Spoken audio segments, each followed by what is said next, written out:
9 pisos. Una plataforma de metal lo detuvo a metros del suelo. Cuando lo encontraron con el cuerpo destrozado entre el concreto y el hierro, lo primero que hicieron sus representantes no fue llamar a un psicólogo. Fue revisar la agenda de conciertos. ¿Cómo puede ser que el hombre que le enseñó a bailar a toda América Latina haya querido morir en silencio mientras el mundo lo aplaudía? Hoy vas a descubrir 4 cosas que nadie ha contado juntas. Primero, que estaba cargando Héctor Lavoe dentro de ese cuerpo que subía al escenario a hacerte reír.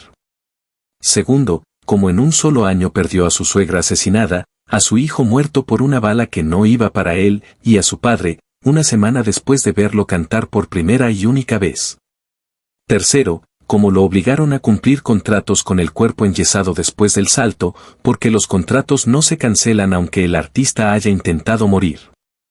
Y cuarto, como el cantante más querido de la salsa terminó tirado en una calle de Nueva York como un indigente, mientras las canciones que él grabó seguían generando dinero para otros. Si no quieres perderte el final, ya sabes qué hacer. Un niño de 3 años sin madre. Un hombre de 40 con el VIH, la heroína y el cuerpo roto. Y entre los dos, una voz que nadie en la historia de la salsa ha podido replicar. Esta es la historia completa de Héctor Lavoe. Y empieza en Ponce, Puerto Rico, en 1946, con una pérdida que lo marcó antes de que pudiera siquiera recordarla. Todo lo que fue Héctor Lavoe se entiende si entiendes lo que no tuvo. Héctor Juan Pérez Martínez nació el 30 de septiembre de 1946 en el barrio Machuelo abajo de Ponce, uno de los 8 hijos de Luis Pérez, a quien todos llamaban Lucho, y de Francisca Martínez, a quien todos llamaban Sisa. El padre tocaba guitarra en tríos y orquestas locales. La música era el idioma de esa casa antes de que cualquiera de los niños supiera hablar. Y entonces Sisa murió. Algunos registros dicen que Héctor tenía 3 años. Otros dicen que tenía 7. La confusión en las fechas no cambia el peso de lo que significa. El niño que iba a convertirse en el cantante más querido de la salsa creció sin madre desde que apenas podía formarse un recuerdo de ella. La primera gran ausencia de su vida llegó antes de que pudiera entender que era una ausencia. Willy Colón, el hombre que mejor lo conoció en la vida, lo capturaría décadas después en la letra de El día de mi suerte. Cuando niño mi mamá se murió, solito con el viejo me dejó. No era una metáfora. Era la biografía literal de Héctor Lavoe en 2 líneas. Luis Pérez hizo lo que pudo con los 8 hijos. Le dio a Héctor música. Lo inscribió en la escuela de música Juan Morel Campos, donde el niño estudió, aunque lo que más le gustaba no era el instrumento asignado sino la voz. Su instrumento era el mismo. El micrófono que no tenía lo construyó cantando en las esquinas de Ponce antes de que nadie le prestara uno. A los 14 años ya cantaba en eventos locales. A los 17 tomó una decisión que cambiaría la historia de la música latinoamericana. Se fue a Nueva York. No porque tuviera un plan. Porque tenía necesidad y tenía talento y tenía la certeza instintiva de que en Ponce eso no alcanzaba. Nueva York en los años 60 era el destino de todos los puertorriqueños que buscaban algo que la isla no podía darles. La gran migración había creado en East Harlem, en el Spanish Harlem, una comunidad que era a la vez Puerto Rico y Nueva York y algo que no era ninguna de las dos cosas, sino algo propio. Surgido de la mezcla de 2 culturas que chocaban y se transformaban en las calles de la ciudad más grande del mundo. Ese choque iba a producir la salsa. Y Héctor Pérez llegó justo cuando esa música todavía no tenía nombre. Primero vivió en casa de una de sus hermanas.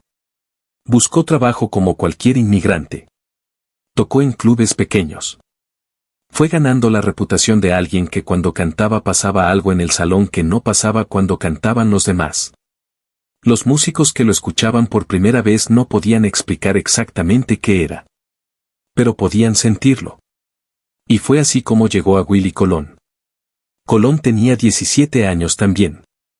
Era del Bronx, tocaba el trombón con una agresividad específica que era el temperamento de los barrios donde había crecido. La banda que armó necesitaba una voz. Una voz que no sonara a salón elegante sino a calle, a barrio, a la vida real de la gente latina en Nueva York. Johnny Pacheco, el dominicano que cofundaba Fania Records, los presentó. Y cuando Colón escuchó a Héctor, entendió que había encontrado lo que buscaba. En el circuito salsero de Nueva York, la banda fue bautizada con un nombre que lo decía todo. The Bad Boys. Los chicos malos. No los malos del crimen. Los malos de la música. Los que rompían las reglas, los que sonaban más brutos, los que ponían en los temas esa dureza de la calle que los músicos más refinados evitaban. El primer álbum juntos salió en 1967. Se llamó El Malo. Fue el primero de una serie que se convertiría en la columna vertebral de la salsa brava neoyorquina. Juana Peña. Barrunto. Calle Luna, Calle Sol. Canciones que todavía suenan en las fiestas de Puerto Rico y de todos los lugares donde hay puertorriqueños. La pareja Colón-Lavoe fue algo que la música latina no había tenido antes con exactamente esa forma. Colón ponía el sonido, el trombón sucio, los arreglos que rompían con la elegancia académica de la música caribeña anterior.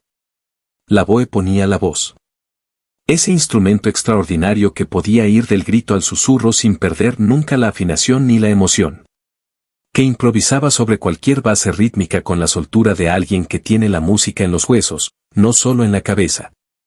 El público que lo seguía en los clubes del Bronx y de Brooklyn era el mismo que los escuchaba en la radio.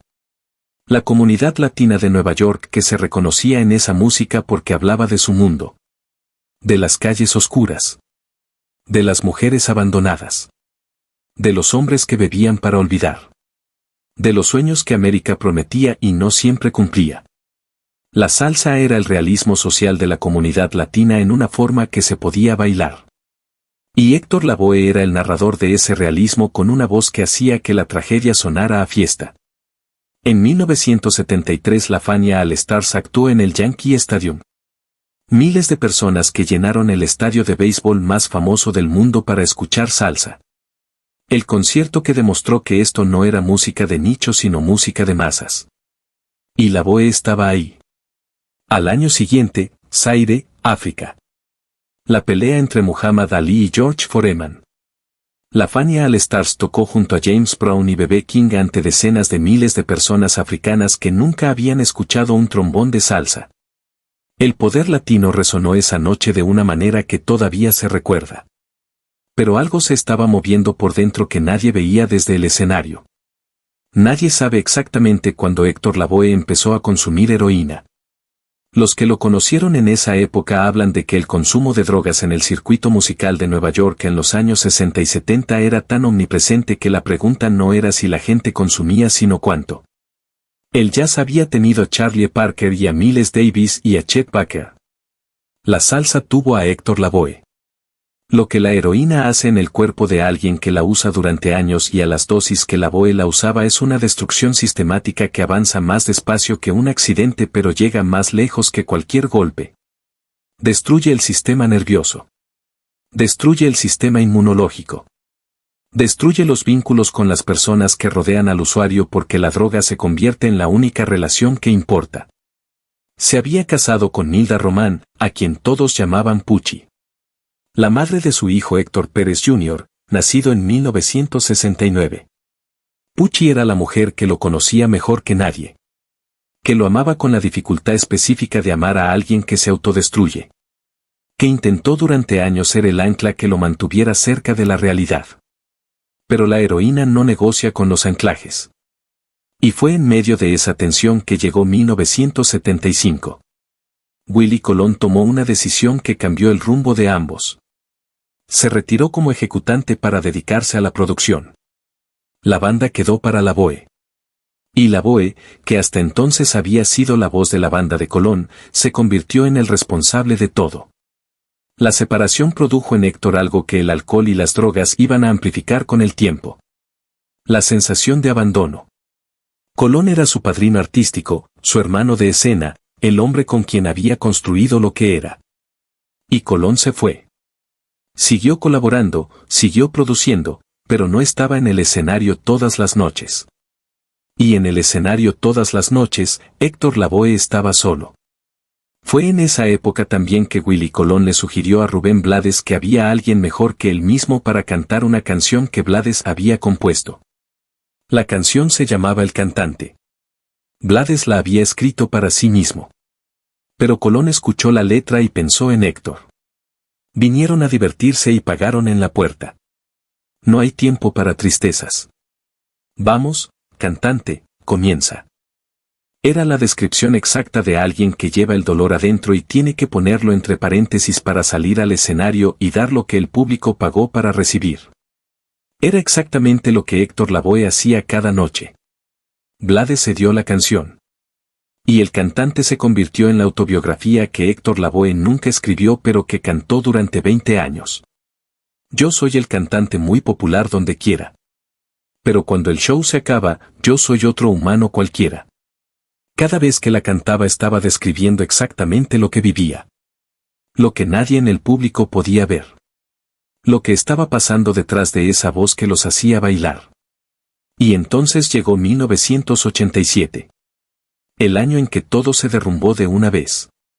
Y cuando digo todo, es todo. Empezó en enero o febrero de ese año. El apartamento en Queens donde vivía con Pucci y Héctor Jr. se incendió. La causa fue una colilla de cigarrillo mal apagada. El fuego creció mientras dormían. Para escapar de las llamas, Héctor tuvo que saltar desde la ventana de su apartamento. La caída le produjo múltiples fracturas. Llegó al hospital en un estado que hizo dudar a los médicos durante horas de si iba a sobrevivir. Sobrevivió. Lo enyesaron. Y siguió. Poco después llegó la segunda tragedia de ese año. El asesinato de Gina de Román, su suegra, la madre de Pucci. La mujer a quien Héctor Lavoe había tratado durante años como una madre propia, con la intensidad específica de alguien que perdió a la suya cuando era tan pequeño que no pudo guardar ni el recuerdo. Gina de Román fue asesinada por un asesino en serie. El crimen nunca fue condenado porque un error policial destruyó las pruebas necesarias para el juicio. Nadie pagó por su muerte. Y Héctor, que la amaba como a una madre, guardó ese dolor en el mismo lugar donde guardaba todos los demás. Y entonces llegó el 7 de mayo de 1987. Héctor Pérez Jr. tenía 17 años. Era el hijo que Lavoe había tenido con Pucci. El chico que había crecido con la música de su padre como fondo de toda su infancia. Ese día estaba con un amigo. El amigo estaba limpiando un arma de fuego. El arma se disparó. La bala no iba para Héctor Jr. Era un accidente. El tipo de accidente que no debería poder ocurrir, pero que ocurre cuando hay armas en manos de muchachos que no saben manejarlas. Héctor Jr. murió con 17 años de una bala que no tenía su nombre. Lo que esa muerte produjo en el padre fue algo que Tito Nieves, uno de los amigos más cercanos de Lavoe, describió con una economía de palabras que dice todo lo que hay que decir. En ese momento muere el alma de Héctor Lavoe. El padre enterró al hijo. Y enterró algo de sí mismo que no iba a poder desenterrar nunca. Una semana después del entierro de Héctor Jr., su propio padre Luis Pérez murió también. Había ido a Barranquitas, Puerto Rico, a ver a su hijo cantar por primera vez en un concierto. Era la primera vez en la vida de Héctor Lavoe que su padre lo veía actuar en un escenario de verdad ante un público de verdad. Después de esa presentación, que los que estuvieron ahí describen como una actuación cargada de una emoción que iba más allá de la música, Luis Pérez murió. Padre e hijo se vieron cantar. Y una semana después el padre estaba muerto. En un solo año, Héctor Lavoe perdió a su suegra asesinada, a su hijo muerto por un disparo accidental y a su padre. 3 personas que amaba. En meses. Mientras todavía se recuperaba de las fracturas del incendio. Mientras la heroína que nunca había podido dejar seguía avanzando en su cuerpo. Suscríbete si quieres entender por qué personas como Héctor Lavoe terminan así. Porque lo que viene ahora es lo que nadie contó completamente en su momento. En 1988 le diagnosticaron VIH. La vía de contagio fue la heroína.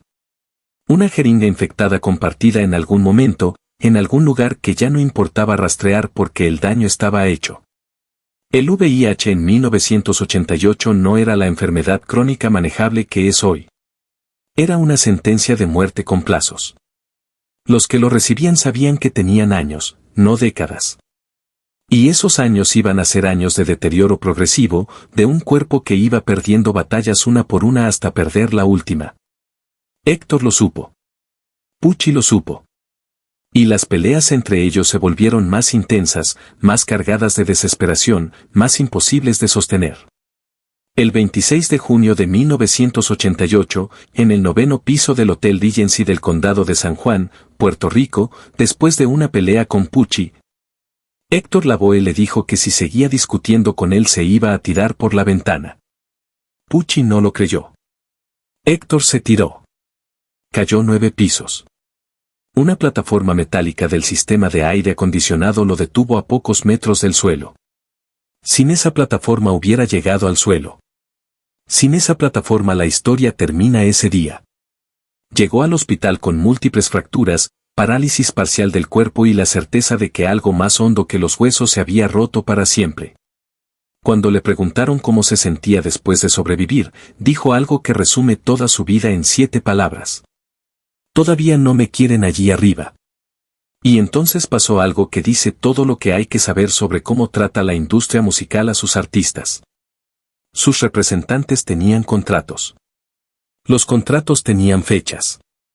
Las fechas no desaparecen porque el artista haya intentado suicidarse y sobrevivido con el cuerpo roto. Así que Héctor Lavoe, con el cuerpo enyesado y la mente más cerca de la muerte que de la vida, fue puesto en escenarios a cumplir con los compromisos de su agenda. El público que lo veía en esos conciertos veía algo distinto al Héctor Lavoe de los estadios. Los que estaban ahí describen a un hombre que cantaba todavía con esa voz que nadie podía igualar, pero que tenía los ojos en algún lugar que no era el escenario. Como si estuviera mirando hacia adentro todo el tiempo. Como si la música fuera lo único que lo mantenía conectado con algo que seguía siendo real. Una periodista que fue a hacerle una entrevista en ese periodo llegó a un apartamento pequeño y oscuro que olía a humo de cigarrillo. Los dedos de Héctor estaban manchados de tabaco. Fumaba sin parar. Antes de que pudiera hacer la primera pregunta, salió de una habitación en oscuridad total. Tuvieron que llamar a un maquillador para prepararlo para la cámara. La entrevista duró 2 horas. Solo emitieron 6 minutos. En uno de los momentos que no se emitieron, Héctor dijo algo que no estaba destinado a ninguna cámara. Me quiero morir rápido. No fue una declaración dramática. Fue la descripción honesta de lo que siente alguien que sobrevivió cuando no quería sobrevivir y que ahora tiene que vivir con las consecuencias de esa supervivencia. Y mientras todo eso ocurría, las canciones de Héctor Lavoe seguían sonando en las radios de todo el continente. Seguían llenando pistas de baile en Puerto Rico, en Colombia, en Perú, en Venezuela. Seguían generando dinero para el sello, para los productores, para todos los que habían construido una industria sobre esa voz. Y el dueño de esa voz estaba solo en un apartamento oscuro de Queens, con los dedos manchados de tabaco, esperando que llegara lo que no había podido alcanzar cuando saltó del 9º piso. Pero la historia todavía tenía un capítulo más. Y es el más difícil de contar. Los últimos años de Héctor Lavoe en Nueva York son los años más oscuros de esta historia. El VIH avanzaba. El cuerpo se deterioraba. El mundo de la salsa se había movido hacia otros ritmos y otros artistas. Y en algún punto de esos años finales, alguien encontró a Héctor Lavoe tirado en la calle. No en un escenario. No en un camerino. En la calle. El cantante de los cantantes. El hombre que había llenado el Yankee Stadium. El que había cantado en África junto a James Brown. Tirado en una calle de Nueva York como alguien que no tiene a nadie. Solo Ismael Miranda y Tito Nieves se ocuparon de él en esos últimos tiempos. Le traían comida. Lo visitaban. Lo mantenían con la generosidad de los músicos que saben que la industria puede destruir a los que construyeron la industria y que cuando eso pasa, alguien tiene que hacerse cargo. El 29 de junio de 1993, Héctor Juan Pérez Martínez murió en el Memorial Hospital de Queens, Nueva York. Tenía 46 años. La causa fue un paro cardíaco como consecuencia de las complicaciones del VIH. Willie Colón escribió el texto más preciso que se escribió sobre él en el momento de su muerte. Graduado en la Universidad del Refranero con altos honores. Miembro del Gran Círculo de los Soneros. Poeta de la calle. Maleante honorario. Ismael Miranda gestionó años después el traslado de sus restos a Ponce, Puerto Rico, la ciudad donde había nacido. En el cementerio civil de Ponce descansan los restos de Héctor Lavoe, al lado de su hijo Héctor Jr., de su suegra Gina de Román y de Pucci, que murió años después. La familia completa reunida al final en el mismo lugar donde empezó todo. En Ponce, donde el niño que perdió a su madre antes de poder recordarla aprendió que la música era la manera de seguir viviendo, aunque la vida no siempre dé razones para querer seguir. En Ponce hay un monumento en su honor. En el Callao, Perú, hay otro. Los peruanos lo adoptaron como hijo ilustre porque la salsa que llegó a esas costas fue en gran medida la salsa de Héctor Lavoe. Y los peruanos no olvidan a quien les dio algo que los hizo sentir. En 2007, Marc Anthony y Jennifer López produjeron y protagonizaron la película El Cantante, basada en su vida. Los que lo conocieron dijeron que ninguna película podía capturar completamente la dimensión de lo que fue. Porque Héctor Lavoe no era solo un cantante de salsa. Era el hombre que convirtió el dolor en un idioma que todos podían entender, aunque no supieran que lo que escuchaban era dolor. Hay algo en esta historia que va más allá de la tragedia. Hay una pregunta que queda después de todo. ¿Cuántos Héctor Lavoe están ahora mismo en un escenario, cantándote para que bailes, mientras por adentro se están rompiendo, y nadie les pregunta cómo están? Lo que viene ahora es lo que nadie quiso contar en su momento. La voz de Héctor Lavoe era técnicamente extraordinaria. Los músicos y críticos que la analizaron hablaron de un rango que podía ir del registro bajo al alto sin que el timbre se rompiera. De un control del vibrato que no era el vibrato operístico calculado, sino el que surge cuando una voz verdaderamente siente lo que canta. Pero lo más difícil de analizar técnicamente, y lo más fácil de sentir, era la improvisación. Lavoe era un sonero. En la tradición afrocaribeña de la salsa, el sonero es el que improvisa sobre la base rítmica, el que inventa letras en el momento. El que responde al tumbao de la conga con frases que no existen hasta el instante en que las canta. Es el jazz vocal aplicado a la tradición latina. Y Lavoe era el más grande de todos los soneros de su generación. Lo que hacía en los montunos era algo que sus contemporáneos describían como magia, aunque sabían que no era magia sino talento y trabajo y una vida entera de dolor convertida en frecuencia.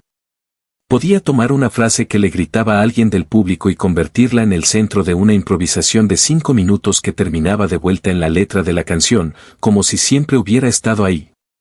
Podía hacer llorar y reír al mismo tiempo, que es la cosa más difícil que puede hacer un cantante, porque requiere convencer al público de que ambas emociones son verdad simultáneamente. Willie Colón dijo en una entrevista que la primera vez que escuchó a Héctor cantar supo que estaba delante de algo que no había escuchado antes. No lo pudo explicar entonces. Y años después seguía sin poder explicarlo del todo. Era algo que no se puede enseñar porque ya viene de adentro. Lo que venía de adentro en el caso de Héctor Lavoe era también el dolor. El dolor de la madre que no estaba. El dolor de todos los abandonos y las pérdidas que se acumularon a lo largo de 46 años. Y ese dolor en el escenario se convertía en algo que el público recibía como alegría. Porque así funciona la música cuando está hecha de verdad. Transforma el dolor del que la hace en la emoción que necesita el que la escucha. El cantante no era solo una canción para Héctor Lavoe. Era el manual de instrucciones de su propia existencia. Cada vez que la cantaba estaba describiendo exactamente lo que vivía. Ser el que entretiene a todos mientras por adentro el entretenimiento cuesta todo lo que cuesta. Yo soy el cantante muy popular donde quiera. Pero cuando el show se acaba, yo soy otro humano cualquiera. Eso fue Héctor Lavoe. Humano cualquiera. Sí, con una voz que nadie más tuvo. Y con un dolor que nadie debería haber tenido que cargar solo. El show que empezó en Ponce el 30 de septiembre de 1946 terminó en Queens el 29 de junio de 1993. 46 años. Y entre el principio y el final, una voz que cambió la música latinoamericana para siempre. Todavía no me quieren allí arriba, dijo cuando sobrevivió el salto. 5 años después, el 29 de junio de 1993, lo quisieron. La prueba son las canciones que siguen sonando. Son los monumentos en Ponce y en el Callao. Son los millones de personas que conocen el cantante de memoria aunque nunca hayan estado en un concierto de salsa. Son los que cada 29 de junio recuerdan que ese día el mundo perdió una voz que no se va a repetir. El cantante de los cantantes. El Coquí de Puerto Rico. El chico malo de la salsa. Héctor Lavoe. Era el que cantaba para todos. Y nadie cantaba para él. Si llegaste hasta aquí ya sabes que esta historia no termina donde parece. Quédate en el canal. Hay más voces que merecen ser contadas.